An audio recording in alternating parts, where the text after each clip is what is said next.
കർത്താവിൻ്റെ പരിശുദ്ധ നാമത്തിന് നന്ദിയുള്ള ഹൃദയത്തോടെ സ്തോത്രം ചെയ്യുന്നു. നമ്മുടെ ആത്മീക യാത്ര എന്ന ടൈറ്റിലുള്ള നമ്മുടെ തുടർമാനമായിട്ടുള്ള ദൈവവചന പഠനത്തിൻ്റെ അടുത്തൊരു എപ്പിസോഡിലേക്ക് നിങ്ങളേവരെയും ഹാർദവമായി സ്വാഗതം ചെയ്യുന്നു. കഴിഞ്ഞ എപ്പിസോഡിൽ നമ്മൾ പറഞ്ഞ് അവസാനിപ്പിച്ചത്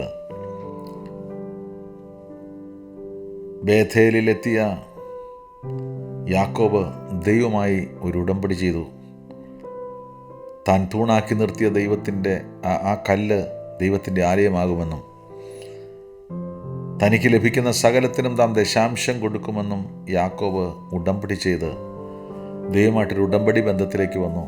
നാമും ബേഥേലിൽ എത്തിക്കഴിഞ്ഞാൽ ദൈവമായിട്ടൊരു ഉടമ്പടി ബന്ധത്തിലേക്ക് പ്രവേശിക്കേണ്ടതുണ്ട്. സങ്കീർത്തനക്കാരൻ ദാവീദിനെ ദൈവം തിരഞ്ഞെടുക്കുമ്പോൾ അവനെ പുൽപ്പുറത്തെ ആട്ടിൻ തൊഴുത്തിൽ നിന്ന് അവനെ തിരഞ്ഞെടുത്തു. അവനെ അഭിഷേകം ചെയ്ത് രാജാവാക്കുമ്പോൾ ദാവീദിൻ്റെ മനസ്സിലെ ഏറ്റവും വലിയ ആഗ്രഹം യഹോവയുടെ ആലയത്തിൻ്റെ മനോഹാരിത വർദ്ധിപ്പിക്കണം, യഹോവയ്ക്കൊരു ആലയം പണിയണം, പെട്ടകം അതിൽ കൊണ്ടുവരണം. അത് ദൈവദാസൻ്റെ ഏറ്റവും വലിയ ആഗ്രഹവും ചിന്തയുമായിരുന്നു.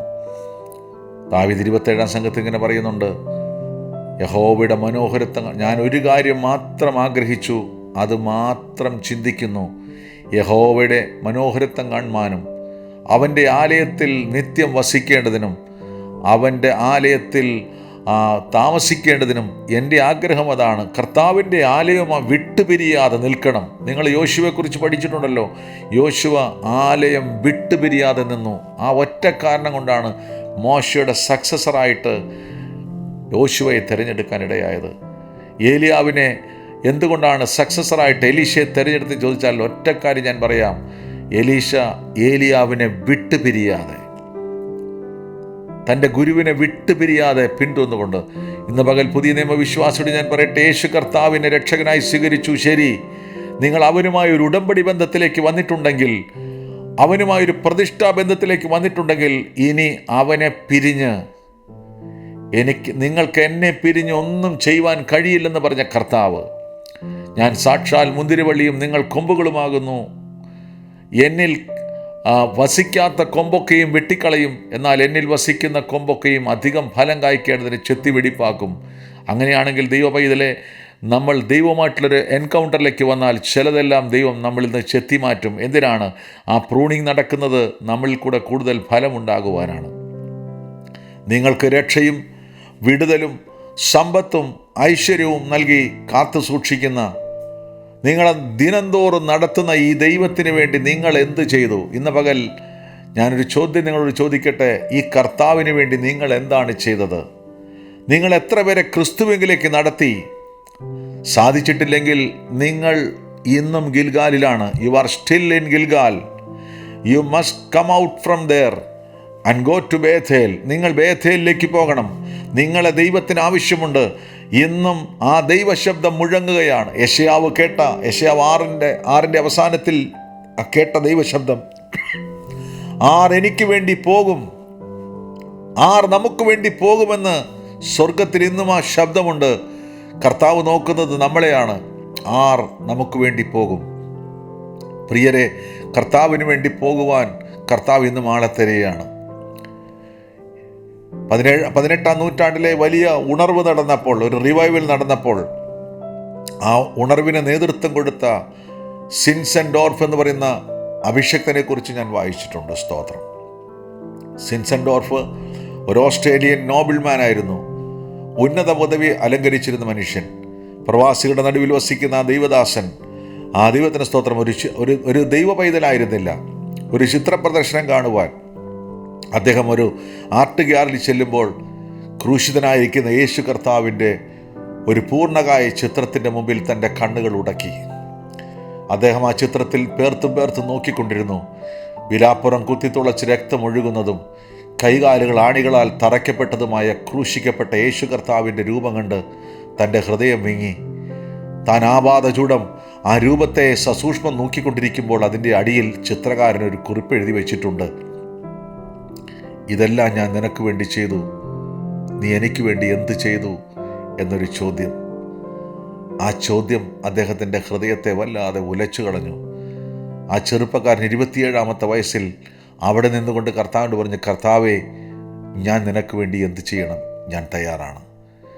അങ്ങനെ ആണ്ടറിതി യോഗം നടക്കുമ്പോൾ അദ്ദേഹം ദൈവത്തിൻ്റെ ആലയത്തിൽ ചെല്ലുമ്പോൾ ക്രൂശിക്കപ്പെട്ട ക്രിസ്തുവിനെക്കുറിച്ചുള്ള പ്രസംഗത്തോടനുബന്ധിച്ച് അപ്പം നുറുക്കുന്ന സമയത്ത് പരിശുദ്ധാത്മാവ് തന്നോട് പറഞ്ഞു, നീ എൻ്റെ വേലയ്ക്ക് വേണ്ടി ഇറങ്ങണം.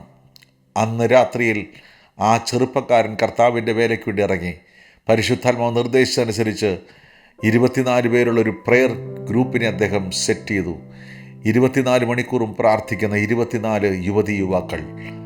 ആ പ്രാർത്ഥന 100 വർഷം നീണ്ടു നിന്നു പ്രിയരെ. അതൊരു വലിയ ഉണർവിലേക്ക് രാജ്യത്തെ കൊണ്ടുപോയി. ലോകത്തിലെ 27 രാജ്യങ്ങളിൽ ആ സംഘം സുവിശേഷവൽക്കരിച്ചു. ഇന്നത്തെ മോഡേൺ മിഷണറീസിൻ്റെ പിതാവെന്നറിയപ്പെടുന്ന, മോഡേൺ മിഷൻ്റെ പിതാവെന്നറിയപ്പെടുന്ന വില്യം ഗേരി, ഭാരതത്തിൽ സുവിശേഷം അറിയിച്ച വില്യം ഗേരി അടക്കം ലോകപ്രശസ്തരായിരിക്കുന്ന ഒത്തിരി പേരെ ആകർഷിച്ച ഒരു വലിയ പ്രാർത്ഥന കൂട്ടമായിരുന്നു 100 Years പ്രെയർ ഗ്രൂപ്പ്. ദൈവത്തിന് സ്തോത്രം.